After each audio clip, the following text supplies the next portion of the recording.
Now, election day comes November 5th, 2024. Biden leads 80.4 million to 73.6 for Trump and others, including, Andrew Yang or whoever, gets 6.8 million. Biden leads in states with 303 electoral votes. However, because of the new systems in Wisconsin and New Hampshire, Trump gets 5 of those votes. So Biden's margin is 298 to 240. The Republicans win the majority of the Senate and the House seats. Next. So the state legislatures meet to appoint electors on December 12th through 14th. In Arizona and Georgia, the state legislatures, invoking the Failed Election Act of 1845, something I know you guys focus on every day, claim that there has been fraudulent voting and cast their vote for the Trump state slate of electors. Republican governors in both states approved the decision of the state legislatures. In Pennsylvania and Michigan, the state legislatures approve a Trump slate. The Democratic governors approve a Biden slate. Next. On December 16th, the Electoral College meets. Trump gets 301 votes. Biden gets 237. Trump declares victory. I don't know why he doesn't have a bigger smile on his face. Can we go just back? He should look happier, but I can't explain why he's not. Next.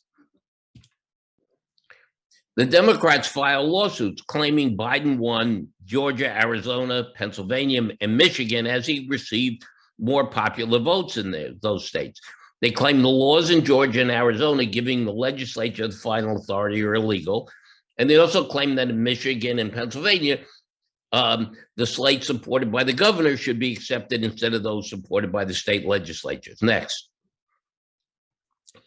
So on December 21st, the Supreme Court refuses to rule on the legitimacy of the Arizona and Georgia slates, claiming that the election rules have been determined by the 12th and 20th Amendment. And it also refuses to rule on the selection of the 2 competing slates from Pennsylvania and Michigan. So the votes are sent to the president of the Senate, Kamala Harris. Next. So on January 6th at 1 p.m., Congress meets in a joint session under the 12th Amendment and the Electoral Count Act. Vice President Harris begins the count of the electoral votes. After Alaska and Alabama, they do it in alphabetical order.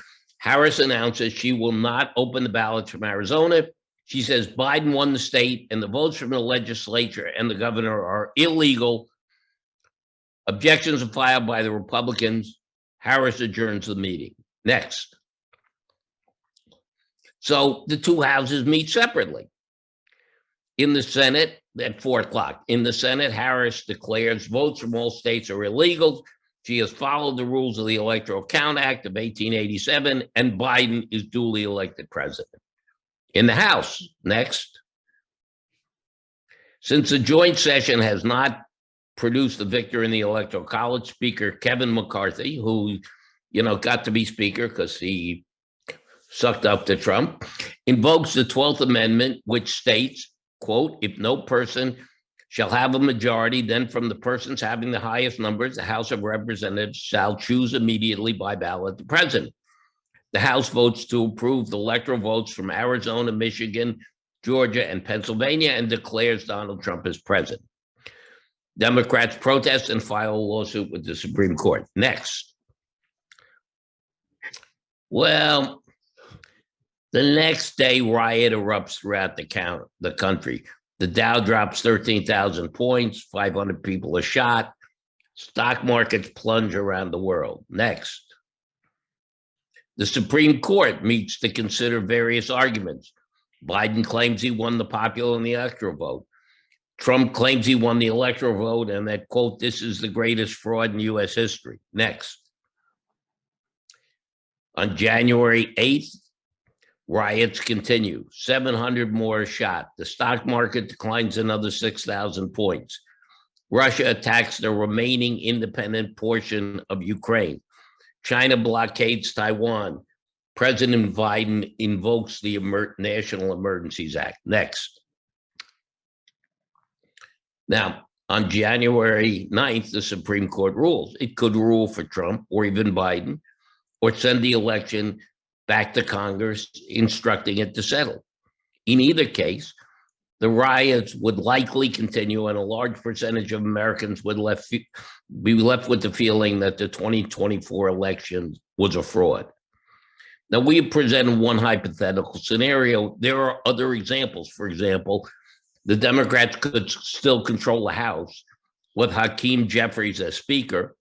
But under the rules of the 12th Amendment, each state would have one vote, and the Republicans would still be in the majority for the election of the president next. The point here is that our failed election laws, such as the Electoral Count Act of 1887, the failed election law of 1845, along with the 12th and the 20th Amendment, have issues that need to be addressed. Fortunately, as we've said earlier, there's a bipartisan group of senators that are working on a rewrite of these laws, and a group of academic experts who we're really fortunate to have here today guiding them. So tonight, we have three of the leading scholars in the United States who will explain what steps are currently being taken and what we can do to help. As business leaders, we cannot afford to have a disputed election. We need to work to influence the senators to clean up these laws before it is too late.